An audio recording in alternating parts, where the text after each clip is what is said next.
Well, hello, and welcome to Outdoors with Brad. Well, today we're at Zapata Falls and taking pictures of some waterfalls. One of my favorite things to take pictures of. So come along with me and we'll see what we get. So, please subscribe to my channel and like this video and we'll do more. So, I'll see you next time on Outdoors with Brad. Thank you.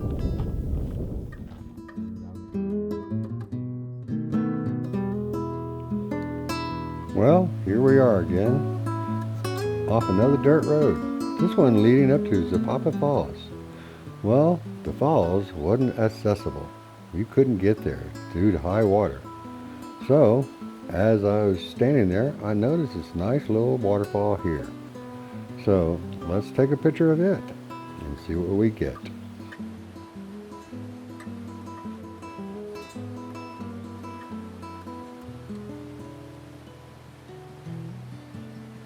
So, I get my camera out and we set it up. So the first thing to know about photographing moving water is that it's all about your shutter speed. The longer the shutter speed, the more of a veil of a kind of a ghost image of the water that you will get.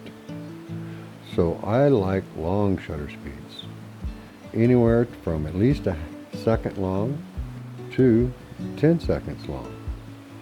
That's about a 3-stop difference. So join me as I set up my camera and take a picture of this nice little waterfall in front of me.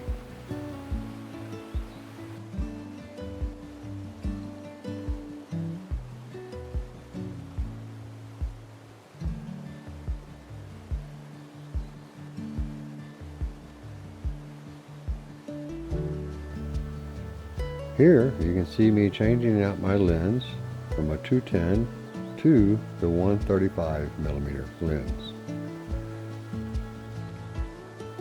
Now I'm using my 135 lens a little wide, kind of a normal lens, to shoot this scene. Now I take off my red filter because there's no blue skies in the shot, and that's a 2-stop reduction.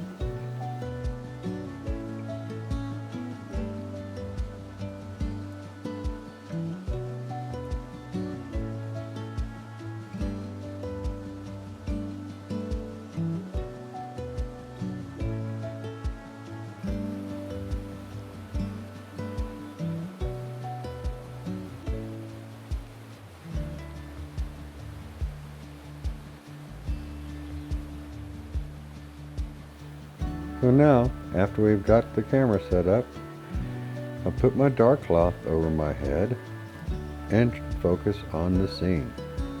Now I might have to move it up, tilt it down, raise the lens board, lower it, but it's part of the process.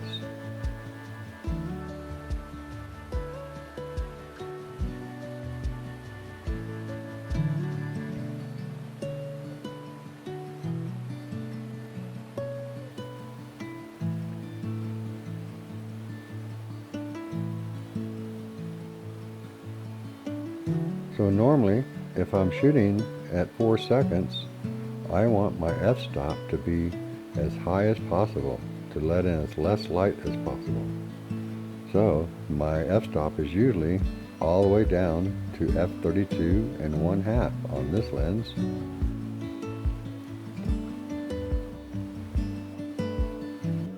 Here in front of me, you can see the waterfall that I am photographing.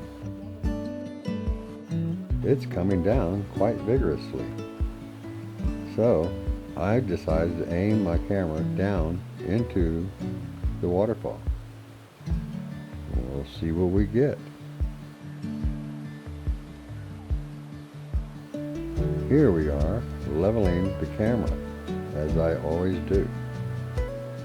Now my lens board is pointed slightly downward because my whole shift to my camera also is tilted downward.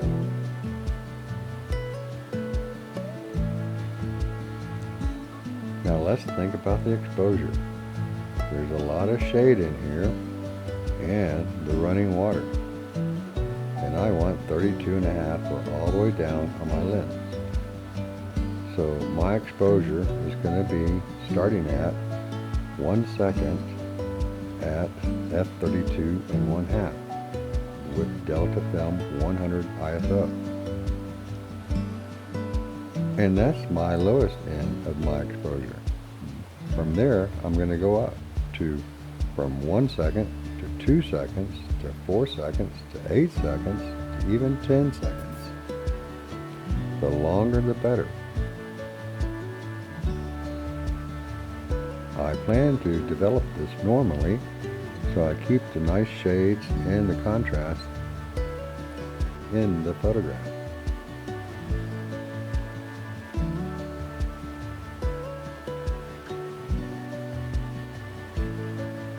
As you can see, I am counting the exposure from 2 seconds to 4 seconds. And on this shutter, I have to manually push it closed to make sure it closes on time.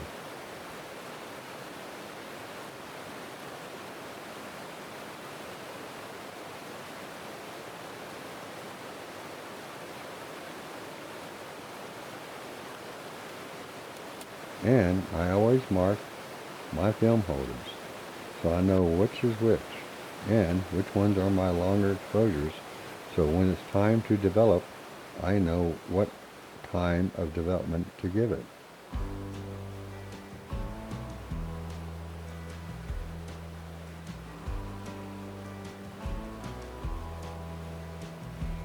So, we're in the middle of this video, and you've stuck around this long.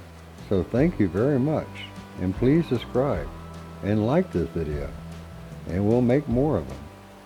So, here we go, around the U.S. taking pictures of waterfalls, fences, and who knows what else. So stick around with me and come back and subscribe to Outdoors with Brad. Thank you.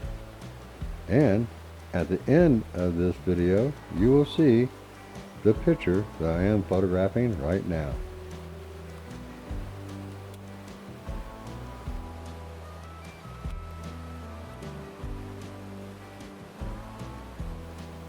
As I shoot a lot of film on this one scene, I keep on opening up for a longer shutter speed. At the max, I did a 5-second shutter speed. And I think that's going to be the best one.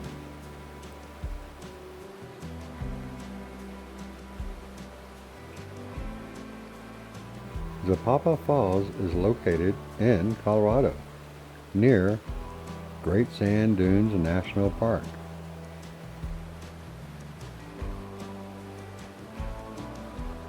If you're ever nearby, go see it. It's a little bit of a hike to get up to the falls, but it is well worth it. In the wintertime, it's nothing but a big giant waterfall of ice. In the springtime, it is a raging river. And in the summertime, when I will be back, it's a pretty little falls, which I intend to come back and reshoot.